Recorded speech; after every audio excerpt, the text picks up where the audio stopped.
সংক্ষিপ্ত সময় আলোচনার বিষয় যাকাত একটি আর্থিক ইবাদত।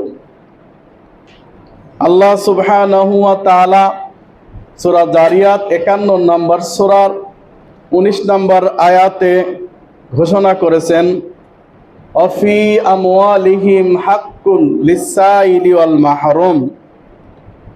অফি আমওয়ালিহিম, তোমাদের ধন সম্পত্তিতে রয়েছে, হাক্কুন হক অধিকার, লিসাইলি যারা ফকির, অল মিসকিন এবং মিসকিন, মাহরুম বঞ্চিত। নিশ্চয়ই তোমাদের সম্পত্তিতে রয়েছে বঞ্চিত এবং যারা ফকির, যারা সায়েল করে তাদের জন্যে অধিকার রয়েছে।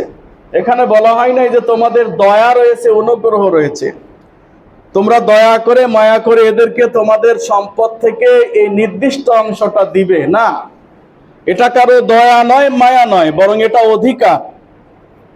যেমন আপনি এবং আপনার একটি বোন আছে, অর্থাৎ এক ভাই এক বোন। পিতা মারা যাবার সময় 1 লক্ষ টাকা রেখে গেল। এখন এই 1 লক্ষ টাকায় আপনার বোন কতটা পাবে? 25,000 টাকা। তো এই 25,000 টাকা কি তার দয়া না অধিকার? অধিকার, অবশ্যই তার অধিকার। আপনি দেন বা না দেন, আপনি জালেম হন, সেটা আপনার ব্যাপার। তবে এটা কিন্তু আপনার অবশ্যই আপনার বোনের অধিকার। সেই অধিকার থেকে যেমন বোনকে আপনি বঞ্চিত করতে পারেন না, ঠিক তেমনি আপনার যাকাত, অর্থাৎ 1 বছর পূর্ণ হয়ে গেলে যেই সম্পদটা নিসাব পরিমাণ হবে, অর্থাৎ বলা হয়েছে 7.5 ভরি স্বর্ণের পরিমাণ টাকা, অথবা কারো যদি 7.5 ভরি স্বর্ণ থাকে, 7.5 ভরির নিচে যদি কারো স্বর্ণ থাকে তাহলে তাকে যাকাত দিতে হবে না।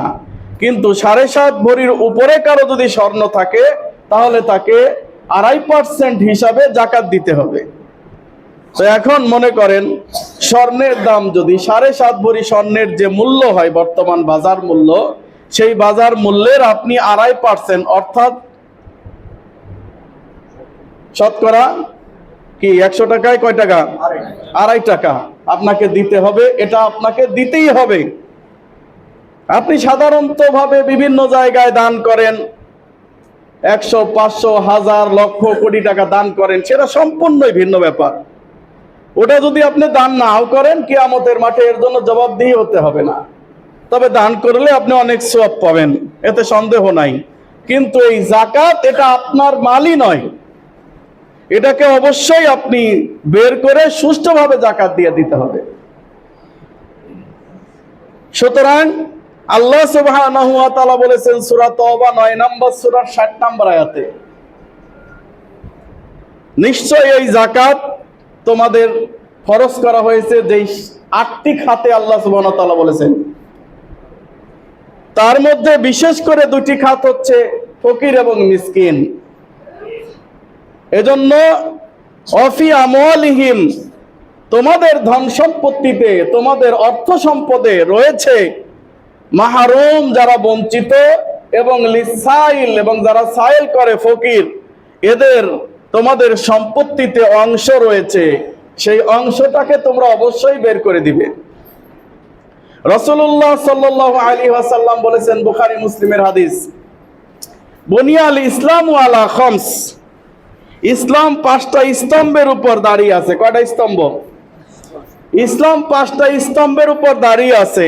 1, শাহাদাতি আল্লাহ ইলাহা ইল্লাল্লাহ, এই সাক্ষ্য দেওয়া যে আল্লাহ ছাড়া হক কোনো মাবুদ নাই, ইলাহা নাই। 2 নম্বর ইকামিস সালাত, সালাত কায়েম করা। 3 নম্বর হচ্ছে ইতা যাকাত, যাকাত প্রদান করা। 4 নম্বর সাওম রমাদান, রমাদান মাসের সিয়াম পালন করা। 5 নম্বর হচ্ছে আল হজ মান ইসতাতা ইলাইহি সাবিলা, হজ পালন করা যার সামর্থ্য রয়েছে। তাহলে শাহাদাত দিতে গেলে, সাক্ষ্য দিতে গেলে এটার জন্য কোনো টাকা পয়সার দরকার হয় না। হয় আমি যদি বলি আশহাদু আল্লা ইলাহা ইল্লাল্লাহ ওয়া আশহাদু আন্না মুহাম্মাদান আবদুহু ওয়া রাসূলুহু, এটা সাক্ষ্য দিতে গেলে কি টাকা পয়সার দরকার আছে? না, নাই। 2 নম্বর ইকামিস সালাত, সালাত কায়েম করতে টাকা পয়সা লাগে না? লাগে। কিন্তু ইতা যাকাত, যাকাত আদায় করতে গেলে টাকা পয়সা লাগবে। সাওমে রমাদান, রমাদান মাসে সিয়াম পালন করতেও টাকা পয়সা লাগে না, কিন্তু হজ করতে টাকা পয়সা লাগে। এই জন্য বলা হয়েছে মানিস্তাতা ইলাইহি সাবিলা, যার সেখানে খরচ করার মতো অর্থ আছে, যেতে পারে, তার জন্য হজ, আল্লাহর এই ঘর একবার হলেও তার জন্য জিয়ারত করা ফরজ। তাহলে সালাত যেমন ফরজ, যাকাত ঠিক তেমনই ফরজ। কথা মনে হয় বোঝেন নাই? আমাদের দেশের অনেক মানুষ আছে যারা 5 ওয়াক্ত সালাত আদায় করে, কিন্তু তারা যাকাত দেয় না। সূরা হামিম সেজদা 41 নম্বর সূরা 7 এবং 8 নম্বর আয়াতে যারা যাকাত দেয় না বলা হয়েছে যাকাত অস্বীকারী সে তো কাফের, এর মধ্যে কোনো সন্দেহই নাই। কোনো সন্দেহ আছে?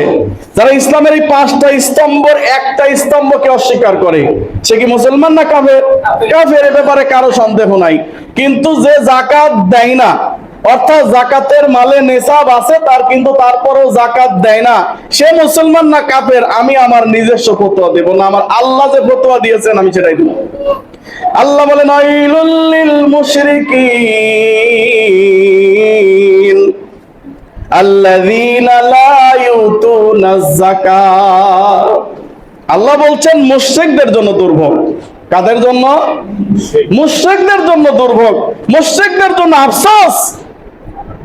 লা ইয়াতুনাজ যাকাত, ওরা যাকাত দেয় না। তাহলে যারা যাকাত দেয় না তারা কি? মুশরিক। তো মুশরিক ভালো না কাফের ভালো? বলেন। কাফের বললে আপনি চিৎকার করে উঠতেছেন, হাই আমারে কাফের বলে ফেললো। আল্লাহ বলতেছেন যারা যাকাত দেয় না তারা মুশরিক। মুশরিকদের গুণ হচ্ছে তারা যাকাত দেয় না। যেমন সালাতের ক্ষেত্রে আমার একটা সহিহ মুসলিমের হাদিস বলে থাকি না, যে বাইনার রাজুলি ওয়াল কুফরি ওয়াশ শিরকি তারকুস সালাত, রাওয়াহু মুসলিম। যেই ব্যক্তি, যেই বান্দা সালাত আদায় করে না আর যে করে, তার মধ্যে পার্থক্য হচ্ছে মুশরিকরা সালাত আদায় করে না। কথা বুঝতে পারছেন? অন্য হাদিসে রাসূলুল্লাহ সাল্লাল্লাহু আলাইহি সাল্লাম বলতেছেন মান তারাকা সালাত ফাকাদ কাফারা, যেই ব্যক্তি সালাত ছেড়ে দিল সে ব্যক্তি কুফরি করলো। মান তারাকা সালাত ফাকাদ হাদামাদ দ্বীন, যেই ব্যক্তি সালাত ছেড়ে দিল সে দ্বীনকে ছেড়ে দিল। লা ইসলাম, তার জন্য কোন দিন নাই, ইসলাম নাই। মান তারাকা সালাত, হযরত উমর ফারুক রাদিয়াল্লাহু তাআলা বলতেন ওই ব্যক্তির কোনো দিন নাই, ওই ব্যক্তির কোনো ইসলাম নাই যে ব্যক্তি সালাত ছেড়ে দিল।